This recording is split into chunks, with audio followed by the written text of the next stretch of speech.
السلام علیکم ورحمۃ اللہ وبرکاتہ۔ بسم اللہ الرحمن الرحیم، الصلاۃ والسلام علی رسولہ الکریم۔ الحمدللہ۔ آج اربعین نووی کی ہم دو احادیث کریں گے، حدیث نمبر 5 اور 6 اپنے موضوع میں بہت امپورٹنٹ احادیث ہیں۔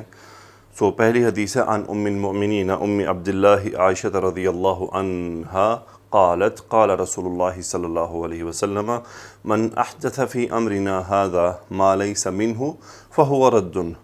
اور ایک دوسری روایت اسی طرح کی ہے، من عمل عملا لیس علیہ امرنا فہو رد۔ جی تو اس حدیث کے بارے میں آئیے گرامر دیکھتے ہیں۔ من موصولہ، احدث یحدث، ہا دال اور ثا مادہ، باب افعال، احداثاً اس کا مصدر ہو گیا۔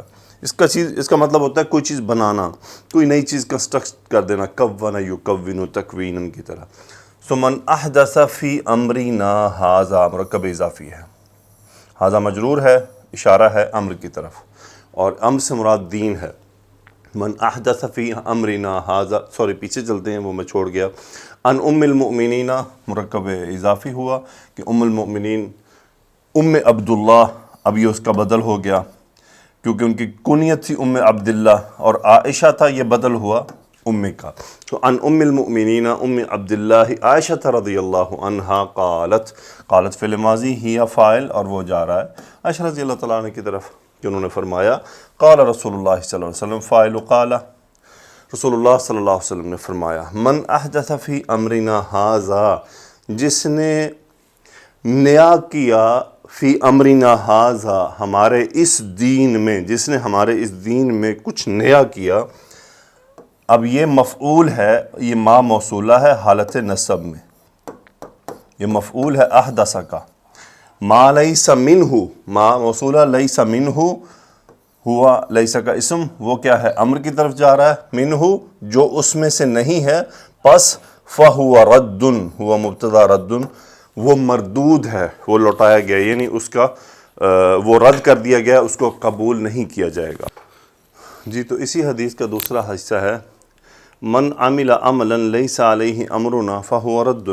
من پھر وہی موصولہ، عاملہ ہوا فاعل جو من کے لیے ہے، جس نے عمل کیا، عملا کوئی بھی عمل، لیس علیہ امرنا، اب یہ صفت ہو گئی اس عمل کی، لیس علیہ امرنا، لیس کا اسم ہوا جو اس کو ریپرزنٹ کر رہا ہے، علیہ اس پر، عمل کی طرف، امرنا، یہ اس کا اسم ہوا، یہ جملے میں آ رہا ہے نا حالت رفع میں، یہ اس کا اسم ہے کہ من عمل عملا، جس نے کوئی عمل کیا، لیس علیہ امرنا، امرنا یعنی جس پر ہمارا دین نہیں ہے، فہو رد، وہ مردود ہے، جو ہمارے دین کے طریقے پر نہیں ہے۔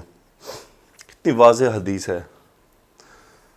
چند چیزیں میں آپ کے ساتھ یہاں پر شیئر کرنا، ویسے تو بدعت کی تعریف کرتے کرتے اس کی ایکسپلینیشن کو اتنا گھمبیر بنا دیا جاتا ہے کہ سادہ لو آدمی اس کے اندر پھنس کر رہ جاتا ہے، اور اس کو اتنی ٹیکنیکل چیزوں میں گھما دیا جاتا ہے۔ سمپل سی بات ہے، جو کام رسول اللہ صلی اللہ علیہ وآلہ وسلم نے دین میں نہیں کیا وہ بدعت ہے، دین میں نہیں کیا۔ میں خاص طور پر آپ سے اس کی بات کر رہا ہوں، کیونکہ اگر آپ کسی کو کہیں، مثال کے طور پہ قل خوانی بدعت ہے، 40واں بدعت ہے، 30واں بدعت ہے، 7واں بدعت ہے، سالانہ عرس منانا بدعت ہے۔ یہ میں نے جنرلی آپ کو بڑی بڑی ایگزامپلز دی ہیں، اور بھی بہت ساری ہیں، یہ میں نے آپ کو بڑی ایگزامپلز دی ہیں، ان کا روزمرہ ہمیں سامنا کرنا پڑتا ہے۔ اچھا، رسول اللہ صلی اللہ علیہ وسلم کی زندگی میں آپ کا بیٹا فوت ہوا، آپ کی صاحبزادیاں 3 فوت ہوئیں، اس کے بعد آپ کی زندگی میں، لیکن اس وقت احکام جنائز کے موجود نہیں تھے، اور آپ کی زندگی میں کئی صحابہ فوت ہوئے، شہید ہوئے، تو کیا رسول اللہ صلی اللہ علیہ وسلم نے کسی کا قرخانی کی، کسی کا 40واں کروایا، کسی کا 30واں کروایا؟ کچھ کروایا ایسا؟ نہیں کروایا۔ پھر تعزیت کا اسلوب ہے، کسی کے گھر کو فوتگی ہو جائے نا، اب وہ تعزیت کے لیے لوگ بیٹھے ہوتے ہیں۔ اب میں بھی بیٹھا مثال کے طور پر، کوئی آئے گا، ہاتھ چکو جی، فاتحہ پڑھو جی، ہاتھ چکو جی، ہاتھ چکوا لے جی۔ اچھا، یوں کر رہے ہوتے ہیں لوگ، یوں بیٹھے ہیں، اچھا ادھر ادھر دیکھ رہے ہوتے ہیں کہ ہاتھ پہلے کون کرتا ہے نیچے، جس نے ہاتھ نیچے کیا باقی بھی ٹھیک ہے جی، خلاص ہو گیا۔ ویسے سچی بات ہے، کسی سے پوچھا جائے تو بھائی تم نے یہ ہاتھ اٹھا کے کیا کہا، پتہ اس کو کچھ نہیں ہونا اس نے کیا کیا ہے۔ تعزیت کا سمپل ترین طریقہ تھا، بہت سادہ، کہ کسی بھی آدمی کے گھر کوئی فوتگی ہو جائے، کسی کوئی عزیز فوت ہو جائے، اس کے گھر جائیں، اس کو کہیں کہ اللہ تعالیٰ تمہیں صبر عطا فرمائے۔ یقیناً جو اللہ کا تھا وہ اللہ نے واپس لے لیا، اور ہر آدمی واپس لوٹنے والا ہے، اللہ اس کی مغفرت فرمائے، اللہ اس کے درجات بلند فرمائے۔ اور جو بھی اس کے لیے آپ ایسے کلمات جو اس کو حوصلہ دیں، اس کو ڈھارس بنائیں اور اس کو نا امیدی سے نکالیں اور اس کو پازیٹیو فیلنگ دیں۔ ہاتھ چکو جی، وہ 50 ہاتھ چکو جی، ہاتھ چکو جی، وہ ہاتھ ہی چکواتے رہتے ہیں، ہاتھ چکو جی۔ عجیب ماحول ہے۔ اور اگر ان کو آپ سمجھائیں کہ بھائی یہ طریقہ پہلے تو ہے نہیں، یہ کہاں سے ایجاد کیا آپ نے، یہ ہمارے پیارے نبی صلی اللہ علیہ وسلم کا طریقہ ہے ہی نہیں، تو پھر آپ کو پتہ چل جائے گا کہ آپ تعزیت کرنے آئے ہیں کہ مار کھانے آئے ہیں۔ بہرحال یہ ایک اگزامپل ہے۔ اچھا، میں بات بدعت سے شروع کر رہا تھا۔ اچھا، آپ کسی کو کہیں نا کہ یار یہ بدعت ہے، وہ کہے گا پھر بجلی بھی بدعت ہے، پھر جہاز میں سفر کرنا بھی بدعت ہے، کیونکہ رسول اللہ صلی اللہ علیہ وسلم نے تو گھوڑے پہ گدھے پہ سفر کیا تھا یا اونٹ پہ کیا تھا۔ ارے اللہ تم لوگوں کو عقل سلیم عطا فرمائے۔ میرے بھائیوں، میری بہنوں، رسول اللہ صلی اللہ علیہ وسلم کا حکم بجلی اور گھوڑے گدھے اونٹ میں موجود نہیں ہے، اس لیے وہ بدعت نہیں ہے۔ اس کو بدعت دین کے بارے میں بات کی جا رہی کہ دین میں کچھ نیا داخل کر دینا جو پہلے نہیں تھا۔ یعنی نعوذ باللہ، کیا جنازے کے بعد کے جو اعمال ہیں رسول اللہ صلی اللہ علیہ وسلم نے ان میں کوئی کمی چھوڑی تھی، یا وہ مکمل نہیں تھے جو باقی 1400 سال بعد کچھ لوگوں نے آنا تھا اور انہوں نے پھر اس کو کمپلیٹ کرنا تھا آ کے؟ اللہ تعالیٰ نے تو رسول اللہ صلی اللہ علیہ وسلم کی موجودگی میں فرما دیا تھا سورہ انعام کی آیت کہ مکمل کر دیا گیا دین کو، اور رسول کریم صلی اللہ علیہ وسلم نے دین کا ہر پہلو سمجھا دیا، ہر پہلو سمجھا دیا، ہر بات کلیئر کٹ واضح ہے۔ پھر یہ نئی چیزیں کہاں سے؟ اچھا، یہاں پر ایک اور بات، پھر کہتے ہیں جی یہ مدرسوں کا نظام بھی بدعت ہے۔ نہیں، یہ ایک ترتیب ہے، یہ بدعت نہیں ہے۔ کوئی اس کو دین تو نہیں کہتا نا، کوئی یہ تھوڑی کہتا ہے یہ سنت ہے، اس پہ کوئی ثواب گناہ کا، یہ تو طریقہ ہے، تو پروسیجر ہے کسی چیز کو چلانے کا، سسٹم کو۔ تبلیغی جماعت پہ بعض دفعہ اعتراض کیا جاتا ہے کہ یہ 3 دن لگاتے ہیں، چلہ لگاتے ہیں، 40واں 4 مہینہ، یہ بھی بدعت ہے۔ نہیں، یہ ان کا ایک پروسیجر ہے۔ البتہ یہ بدعت کب بنے گی؟ البتہ کچھ لوگ اس کو بدعت بنا دیتے ہیں۔ کیسے بنا دیتے ہیں؟ آپ 3 دن کے لیے گئے ہیں، اور اگر وہ آپ کو کہتے ہیں نہیں جی اب آپ باہر نہیں جا سکتے، آپ تو ایک جیل میں داخل ہو گئے ہیں، تو پھر تو بھائی یہ بدعت سے بھی اوپر نکل گیا کام۔ اور اگر آپ کے 40ویں پہ گئے ہوئے ہیں اور پیچھے آپ کا کوئی قریبی رشتہ دار فوت ہو گیا اور آپ کو بلایا جا رہا ہے، پھر تو بھائی بدعت سے اوپر چلا گیا نا کام، پھر تو آپ نے بدعت کو بھی پیچھے چھوڑ دیا، پھر تو بدعت پیچھے رہ گئی ہے، یہ کوئی نئی چیز تخلیق کر دی آپ نے۔ یہ ایک نظام ہے، اس میں انسانی ضروریات آ سکتی ہیں۔ ایک آدمی کا والد فوت ہو گیا، بھائی بہن فوت ہو گئے ہیں، بیٹا فوت ہو گیا، بھائی گھر جا تو اس کو خود چھوڑ کے آؤ۔ میں نے اس کی طرح مثالیں دیکھی ہیں اس قسم کی، اللہ کا بشی معاف فرمائے۔ تو یہ البتہ جو پھر اس کے اوپر یوں کر جاتے ہیں نا کہ نہیں جی بس آپ 3 دن آپ جیل میں داخل ہو گئے، آپ نکل نہیں سکتے، کوئی مجبوری آ جائے آپ کو، تو پھر تو بھائی بدعت ہے۔ اور ویسے میں خیر میرا یہ موضوع نہیں ہے، میں آپ کو کچھ سمجھانا چاہ رہا تھا کہ بدعت اور یہ جو عام دنیاوی معاملات ہیں اس میں فرق کیا ہے۔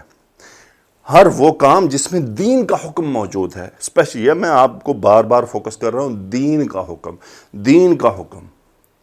اور اگر وہ پھر کیا ہے، من احدث فی امرنا ھذا ما لیس منہ فہو رد، مردود ہے، پھینک دیں اس کو، اس پر عمل کرنے کی ضرورت نہیں ہے۔ ہمارے پیارے نبی کریم صلی اللہ علیہ وسلم نے دین مکمل کر دیا، ہر چیز بتا دی۔ جن شخصیت نے ہمیں پیشاب کرنے کے طریقے بتائے، دھونے کے طریقے بتائے، استنجا کرنے کے طریقے بتائے، یار کیا انہوں نے یہ نہیں بتایا تھا ہمیں کہ پھر مرنے کے بعد جو باقی کام کرنے ہیں وہ کیسے کرنے ہیں؟ نعوذ باللہ، یعنی رسول اللہ صلی اللہ علیہ وسلم نے نعوذ باللہ ثم نعوذ باللہ کوئی کمی چھوڑی تھی دین میں؟ نعوذ باللہ، اللہ تعالیٰ معاف فرمائے ایسی سوچ سے بھی۔ تو یہ جو نئے طریقے ہیں بھائی، ان کی مخالفت کرو اور دین کی اوریجن پر آؤ جو وہ تھا۔ اللہ کے واسطے یہ وہ چیزیں ہیں جو نہ صرف دین کے اندر رکاوٹ پیدا کر رہی ہیں، بجائے یہ روز قیامت لینے کے دینے پڑ جائیں گے، اور پھر یہ وہ بدعات ہیں جو کسی بیچارے شریف عام آدمی پہ بلا وجہ بوجھ ڈال دیتے ہیں۔ اچھا ویسے آپ ایک میں نے مولانا صاحب کا بہت عرصہ پہلے بیان سنا تھا، وہ کہتے کہ میرے والد صاحب وہ کہتے فوت ہو گئے، تو میرے پاس کچھ قریبی رشتہ دار آ گئے، جی کلخانی کرنی میں نے تو نہیں کرنی، تو انہوں نے کہا کہ بات یہ ہے، میرے ابا جان تھے فوت ہو گئے، اللہ ان کی مغفرت فرمائے۔ میں نے 3 دن تعزیت کے لیے بیٹھنا تھا، میں بیٹھ گیا۔ آپ کو کلخانی کا شوق ہے نا، گھر جاؤ اعلان کر دو کلخانی کرو اپنے خرچے پر کرو، میں تو نہیں کروں گا، میرے نبی کا طریقہ ہی نہیں ہے۔ آپ اندازہ کریں یہ کلخانیاں، یہ 40ویں، یقین کریں لوگوں کو قرضے لینے پر مجبور کر دیتے ہیں، اور اکثر لوگ مجبور ہو کر رہے ہوتے ہیں، پھر وہ کچھ لوگوں کی دکانداری بھی چمکتی ہے۔ بہرحال تو مختصر حدیث ہے لیکن بڑا واضح اور بڑا ڈیٹیلڈ اس میں ہمارے لیے میسیج۔ آگے چلتے ہیں جی، تو اگلی حدیث ہے بہت ہی اہم۔ عن ابی عبداللہ النعمان بن بشیر رضی اللہ عنہما قال سمعت رسول اللہ صلی اللہ علیہ وسلم یقول ان الحلال بین وان الحرام بین وبینہما امور مشتبہات لا يعلمهن كثير من الناس فمن اتقى الشبهات فقد استبرأ لدينه وعرضه ومن وقع في الشبهات وقع في الحرام كالراعي يرعى حول الحمى يوشك ان يقع فيه الا وان لكل ملك حما الا وان حمى الله محارمه۔ بہت اہم۔ ان حرف جر ابی عبداللہ، جی تو ابی عبداللہ مجرور ہوا ان کی وجہ سے، النعمانی بدل کہ نعمان بن بشیر رضی اللہ تعالی عنہ کی یہ کنیت ہے۔ سو قال فعل ماضی ہوا فاعل جو ان کی طرف جا رہا ہے، سمعت فعل ماضی، انا فاعل، اور رسول اللہ حالت نصب میں مفعول، یقول حال، تو یہ ذوالحال ہو گیا۔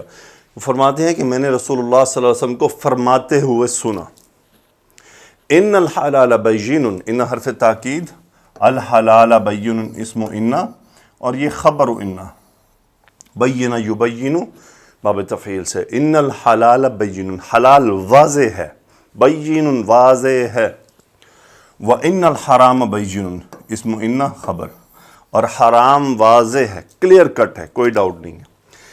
اب یہ اگلا جملہ بینہما امور مشتبہات، اب یہ ظرف ہے اس لیے یہ مبتدا مؤخر ہو گیا، مرکب توصیفی امور، یہ اس کی صفت ہوگی مشتبہات، مشتبہات سے ہے تو یہاں پر تنوین ہے۔ بینہما، بین ظرف، ہما ان دونوں کے درمیان، امور بہت سے معاملات ہیں، مشتبہات جو مشتبہ ہیں، یا تو وہ حلال ہوں گے یا وہ حرام ہوں گے، ادھر بھی ہو سکتے ہیں ادھر بھی ہو سکتے ہیں، اس کے اوپر ہم بات کریں گے پریزنٹیشن میں۔ لا یعلمہن، لا نفی، علم یعلم عین لام میم مادہ، ہن مفعول ہو گیا، امور مشتبہات، کثیر یہ فاعل ہے یعلم کا، یہ فاعل، لا یعلمہن کثیر من الناس، لوگوں میں سے بہت سے ہیں جو انہیں نہیں جانتے۔ اب یہ من الناس ایکچولی یہ اس کثیر کی صفت ہے کہ کثیر میں، کثیر من الناس لوگوں میں سے بہت سے، لا یعلمہن وہ ان کو نہیں جانتے۔ پھر اللہ کے نبی صلی اللہ علیہ وسلم نے فرمایا فمن اتقى الشبہات فقد استبرأ لدینہ وعرضہ۔ من موصولہ، اتقا یتقی باب افتعال سے، اس کا مطلب ہوتا ہے بچنا، جسے ہم تقوی اختیار کرنے میں بھی لے جاتے ہیں۔ واو قاف یا مادہ ہے، سو شبہاتی یہ مفعول ہے، حالت نصب میں ہے، شبہات ان کی جمع۔ فمن اتقى الشبہات، جو شبہوں سے بچ گیا، پس فقد استبرأ، با را حمزہ مادہ ہے، بری یبرأ ہوتا ہے صحت مند ہو جانا، بیماری سے درست ہو جانا، یہاں پہ استبرأ لام حرف جر کے ساتھ بچانے کی میننگ میں باب استفعال، استبراء۔ فقد استبرأ لدینہ وعرضہ، عرض کہتے ہیں عزت کو، اس نے اپنے دین اور اپنی عزت کو بچا لیا۔ استبرأ کا فاعل ہوا ہے وہی جو من اتقا۔ آگے چلتے ہیں، اللہ کے پیارے نبی صلی اللہ علیہ وسلم نے فرمایا وَمَنْ وَقَعَ فِي الشُّبُهَاتِ، وَقَعَ يَقَعُ یعنی پڑ جانا، باب فاتحہ سے، من موصولہ، من وقع ہوا فاعل جو من کے لیے ہے، فی الشبہات جو شبہات میں پڑ گیا، وقع فی الحرام حرام میں پڑ گیا، وقع فی الحرامی، حرام میں پڑ گیا، ہوا فاعل فی الحرامی۔ اچھا، اس کا مطلب یہ قطعی نہیں ہے کہ بھی لازمی وہ حرام میں پڑ گیا ہے، یہ آگے پھر اس چیز کی وضاحت کرنے کے لیے ایک بات آئی ہے، وہ بات آپ کو بتائے گی کہ وہ یعنی شبہوں میں پڑنے کے بعد حرام میں داخل کیسے ہوتا ہے۔ اور میرے پاس مجھے 2 ایگزامپلز بڑی اچھی میرے ذہن میں آ گئی تھی، وہ میں نے پریزنٹیشن میں ڈالی ہیں، انشاءاللہ آپ کو وہاں پر ایکسپلین کرتا ہوں۔ اللہ کے نبی صلی اللہ علیہ وسلم نے فرمایا کالراعی، راعن چرانے والا، چرواہا، چرواہا، کالراعی کاف تشبیہ کے لیے، کالراعی چرواہے کی طرح، یرعا را عین یا، رعا یرعا چرانا، ہوا فاعل رائی کی طرف، کالراعی یرعا چرواہے کی طرح ہے جو چراتا ہے حول الحما، حول الحما، حولہ ہوتا ہے ارد گرد، سراؤنڈنگ میں، حما اس لفظ کو یاد رکھ لیجئے، حما، حما کہتے ہیں چراگاہ کو، اور یہ عام چراگاہ نہیں ہوتی، یہ کسی بھی بادشاہ یا بڑے آدمی کی چراگاہ ہوتی ہے، اسپیسیفک آدمیوں کی، ہر چراگاہ کے لیے نہیں ہوتا یہ، یعنی کسی بادشاہ کی کوئی چراگاہ ہے، خاص چراگاہ کو حما کہتے ہیں، خاص کو۔ وقع فی کالراعی یرعی حول الحما، ایک چرواہے کی طرح، یرعی حول الحما جو اس چراگاہ کے ارد گرد چراتا ہے، یوشکو، لیں جی یہ ایک نیا ورڈ آ گیا، اوشکا،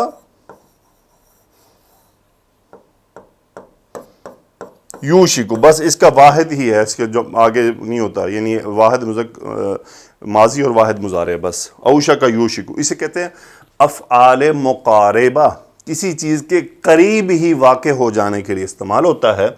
یوشکو قریب ہے، ان یقع فیہ، ان مصدریہ، یقع یہ نصب ہوا ان کی وجہ سے، ہوا اس کا فاعل، وہ وہی الرائی کی طرف، فیہ ہی حما کی طرف، یعنی یوشکو قریب ہے کہ وہ اس میں پڑ جائے، وہ اس میں داخل ہو جائے، کالراعی یرعی حول الحما یوشکو ان یقع فیہ۔ اس طرح سے ہے کہ جب آپ نہر کے کنارے پر چل رہے ہوں، بالکل اور ایج کے اوپر یہ کنارہ ہے، آپ کو جناب شوق ہو گیا ادھر چلنے کا، اب آپ ایک ڈینجرس سفر پر ہیں، انسیف ہے نا، کیا کہیں گے ساتھی چلنے والے کو، یار ذرا سائیڈ پہ ہو جا، کہیں اندر نہ گر جانا۔ آپ اپنے دوست سے کیا کہیں گے، اتنا کنارے پہ نہ چلو، نہر میں گر جاؤ گے، سائیڈ پہ ہو جاؤ۔ یہ ایگزامپل ہے کہ جو بالکل اس کنارے پہ چل رہا ہوگا، ہو سکتا ہے وہ اندر گر جائے، تھوڑا فاصلے پہ ہوگا، گرنے بھی لگے گا تو بچ جائے گا، اگر پاؤں لڑکھڑائیں گے بھی تو یہ وہ بات ہے کہ وہ داخل تو ہوا ہے مشتبہ چیز میں، اب وہ ایسی جگہ پر ہے کہ جہاں ڈاؤٹ ہے کہ وہ حرام میں پڑ سکتا ہے۔ آگے چلتے ہیں، اللہ کے نبی صلی اللہ علیہ وسلم نے فرمایا الا، حرف تنبیہ ہے، الا جان لو، اس کا مطلب ہوتا ہے جان لو، الا وان لکل ملک حما، ان حرف تاکید،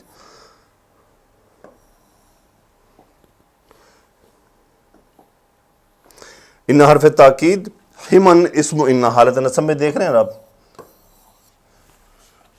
سو کل مالک، ہر بادشاہ، ان لکل مالک حمن، ہر بادشاہ کی ایک چراگاہ ہوتی ہے، الا جان لو، وان حم اللہ اسم ان مرکب اضافی، اللہ کی چراگاہ ہے، محارمہ یہ خبر ان، اس کے محارم حرام کردہ، حرام کی جمع، یعنی جن چیزوں کو اللہ نے حرام قرار دیا وہ چراگاہ ہیں اللہ کی، اللہ نے منع کیا نا کہ یہ کام نہیں کرنا، تو وہ چراگاہ ہے۔ اب آپ آگے چلتے ہیں،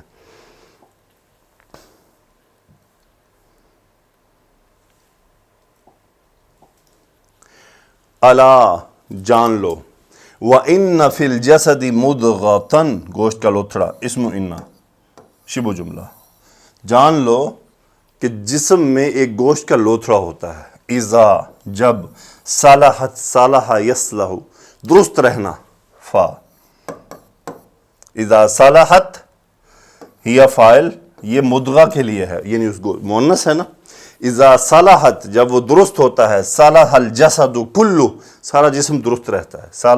صلح اب یہ چونکہ شرط بن رہا ہے نا، یہ جواب شرط آ رہا ہے. صلح الجسد فاعل صلح کلہ، اس کی تاکید کے لیے کہ سارا جسم صحیح رہتا ہے. وَإِذَا فَسَدَتْ، دیکھیں میں حال میں ترجمہ اذا کی وجہ سے کر رہا ہوں ورنہ ماضی کسی کے. وَإِذَا فَسَدَتْ فَسَدَ يَفْسُدُ، فساد برپا ہو جانا، بگاڑ آ جانا، خراب آ جانا. ہی فاعل وہی مدغہ کہ جب وہ گوشت لتھڑ خراب ہو جاتا ہے، فسد الجسد یہ فاعل ہو گیا، کلو سارا جسم خراب ہو جاتا ہے. الا پھر جان لو، وہی القلب مبتدا خبر، یہ دل ہے.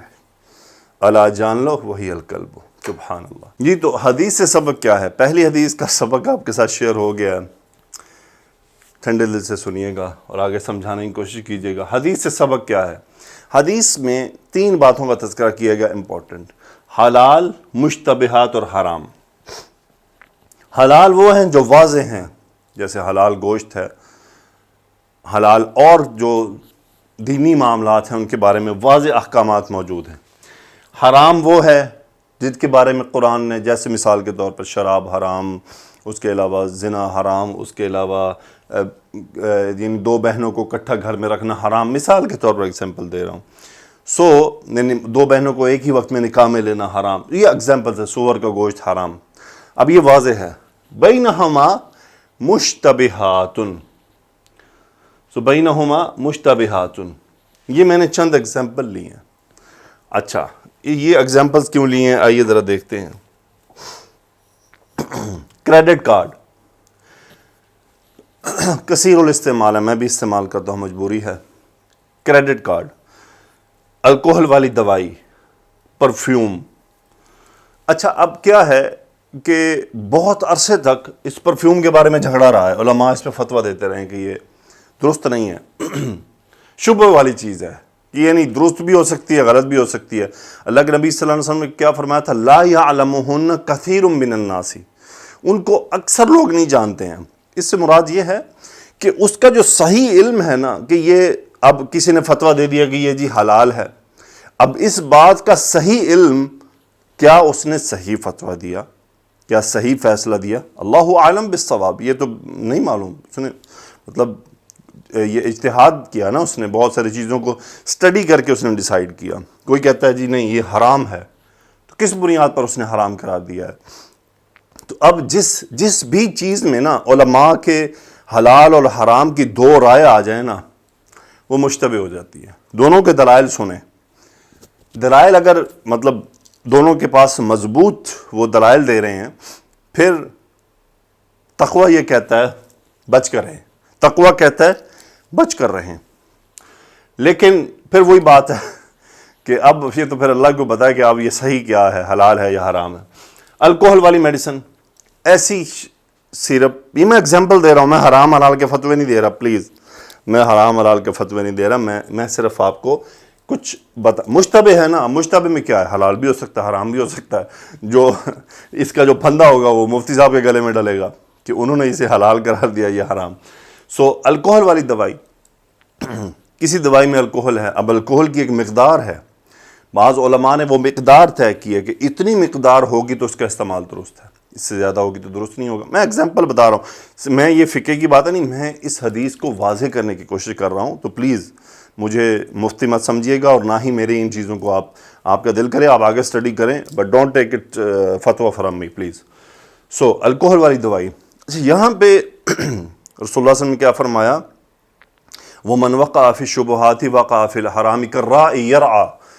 اب دیکھیں، اب ایک آدمی ہے وہ ان چیزوں کے استعمال میں پڑا ہوا ہے، اب تقوی کا امتحان ہے اس کا.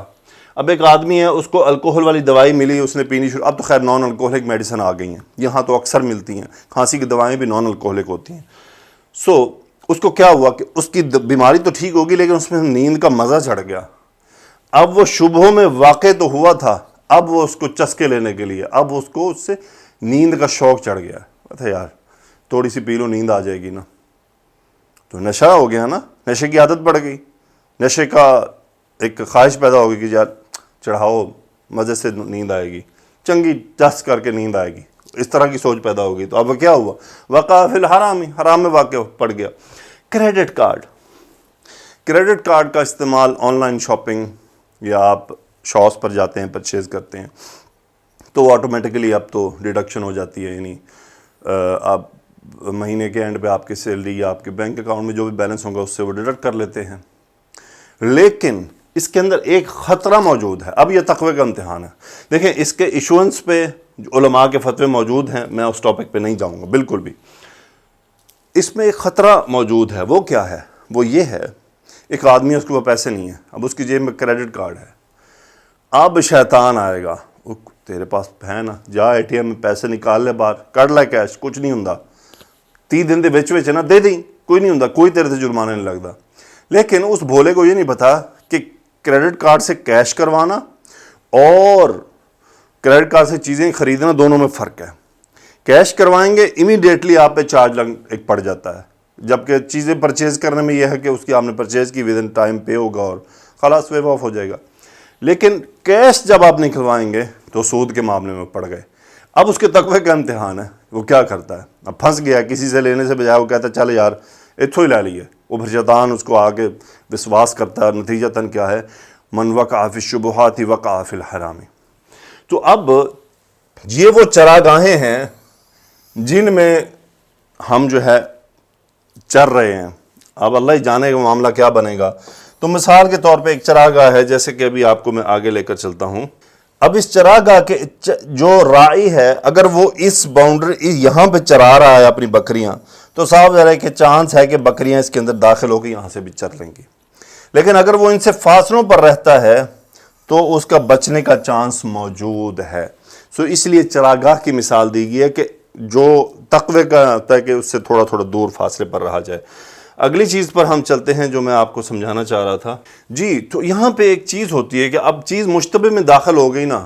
اب مشتبہ چیز میں داخل ہونے کے آگے دو چیزیں ہوتی ہیں، اشتباہ شبہ، دوسرا ہوتا ہے وسوسہ.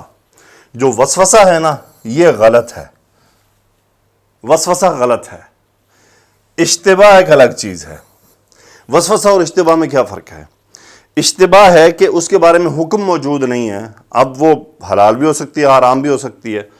لیکن وسوسہ کیا ہے؟ مثال کے طور پہ آپ مارکیٹ گئے گوشت لینے اور آپ کسی شاپنگ سینٹر میں چلے جاتے ہیں، وہاں پہ چکن پڑا، اس کے اوپر لکھا ہوا حلال.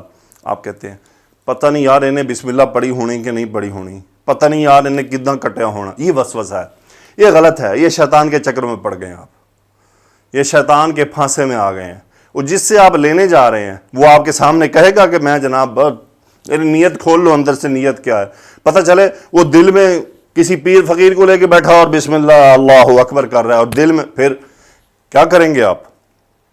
کس طرح سے فیصلہ کریں گے؟ اس طرح پڑھنے لگے نا اگر ہم وسوسوں کو لے کر چلنے لگے تو بس پھر گئے.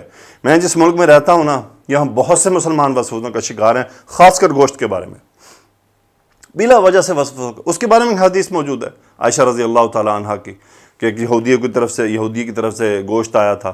تو عائشہ رضی اللہ تعالیٰ عنہ نے یہی سوال کیا تھا کہ بھئی پتہ نہیں اس نے اس پہ اب وہ مطلب ذبیحہ چونکہ ان کا حلال تھا تو اب پتہ نہیں اس نے اللہ کا نام لیا ہوگا کس کا. تو آپ صلی اللہ علیہ وسلم نے مطلب مفہوم ہے لکہ میں بیشی معاف فرمائے، مجھے یہ صحیح طرح حدیث یاد نہیں، واقعہ ضرور یاد ہے کہ بھئی گمان میں بدگمانی نہیں کرنی چاہیے. اب یہاں پہ کیا وہ نہیں جی ایڈی سٹیمپ پہ تھے، گرین سٹیمپ پہ تھے، ریڈ سٹیمپ پہ تھے، فلانی سٹیمپ پہ. گورنمنٹ کنٹرول کر رہی ہے بھائی حلال فوڈ ہے، گورنمنٹ رسپانسبلٹی لے رہی ہے کہ اٹ از حلال. یہ کہتے نہیں جی پتہ نہیں ہوں کنے کٹیا ہونا، کداں کٹیا ہونا، پتہ نہیں کیسے کاٹا ہوگا، پتہ نہیں کہاں کٹا ہوگا. عجیب قسم کی سوچ پائی جاتی ہے. جو کلیئر کٹ جہاں پہ ڈاؤٹ ہیں، مثال کے طور پہ کوئی بسکٹ بنا ہوا ہے میڈ ان اسرائیل بنا، ٹھوکی جا رہے ہیں جی، کھائی جا رہے ہیں دبا کے، ادھر کوئی اشتباہ نہیں ہوتا. وہ اشتباہ کی جگہ ہیں، وہاں ہے اشتباہ کی جگہ کہ پڑھو بھائی میڈم کی طرح یہ تو ٹوٹلی پتہ چلے یہ ماؤنٹی جو ہے چاکلیٹس ہیں اور یہ وہ چیزیں ہیں پتہ نہیں کون کون سے ملکوں کی بنی ہوتی ہیں، دبائی جا رہے. آگے آتے تو گوشت پہ پھنس جاتے جس کے اوپر اتنا بڑا حلال لکھا ہوتا ہے. حالانکہ گورنمنٹ اس کی کسٹوڈین ہے. گورنمنٹ جہاں سے یہ کانٹریکٹ کرتی ہے، جہاں سے یہ کانٹریکٹ کرتے ہیں وہ وہاں پہ ویریفیکیشن کا پروسیس کرتے ہیں. پھر بھی ادھر جناب تماشا لگایا ہوتا ہے. اچھا بھلا ایک انسان کے سامنے کھانا پڑا ہوتا ہے، یہ کہاں سے لیا تھا آپ نے؟ یار میں نے نا فلاں شاپنگ سے، نہیں جی میں نہیں کھاتا. اگلے کے منہ پہ چپیڑ مار دیتے ہیں، بھائی میں حرام کھا رہا ہوں. میں بھی تو کھا رہا ہوں. یہ صرف تمہیں ہی زیادہ تقوی چڑھ گیا, وسوسوں کا شکار ہو گئے, اور وہ وسوسوں کا ایسا شکار ہوئے کہ حلال چیزیں بھی اپنے اوپر حرام کر ڈالیں, الیاذ باللہ. اسی لیے کہتے ہیں دین کی سمجھ بڑی امپورٹنٹ ہوتی ہے, کہ احادیث کا سمجھ آ جانا, اس کا فہم حاصل ہو جانا, اس کے ذہنوں میں ایڈجسٹ ہو جانا بہت ضروری ہوتا ہے. دل, تو فائنلی بات دل پہ آتی ہے. دل آپ کا مفتی ہے, وہ آپ کو بتا دیتا ہے کہ بھئی یہ حلال ہے, یہ حرام ہے. وہ امیڈیٹلی جس کے جو نماز وغیرہ پڑھتا ہوگا اور اللہ تعالیٰ سے دعائیں مانگتا ہے, جو اللہ تعالیٰ سے محبت کرتا ہے اور جو اللہ کے احکامات پر چلنے کی کوشش کرتا ہے, اس کا دل اس کو بتاتا ہے, وسوسے نہیں ڈالتا. یہ وسوسہ شیطان کا ہے, وسوسوں کی نہیں. ہاں البتہ جن چیزوں کے بارے میں حکم موجود نہیں ہے, آ کے کہتا ہے کہ یار چھوڑ یار, اس کے بغیر بھی تو کام چل رہا ہے نا, بس ٹھیک ہے کوئی مسئلہ نہیں. تو بہرحال اللہ تعالیٰ سے دعا ہے کہ اللہ سبحانہ و تعالیٰ ہمیں وسوسوں سے, شبہات میں پڑنے سے بچائے. اللہ سبحانہ و تعالیٰ ہماری مدد فرمائے, ہم پر اپنا کرم فرمائے, اور ہمیں رسول کریم صلی اللہ علیہ وسلم کی احادیث کو بڑی قریب سے دیکھنے کی اور سمجھنے کی توفیق عطا فرمائے. سبحانک اللہم و بحمدک, اشہد ان لا الہ الا انت, استغفرک و اتوب الیک. اللہم صلی علی سیدنا و مولانا محمد و علی آلہ و اصحابہ و بارک وسلم تسلیما کثیرا. آمین یا رب العالمین.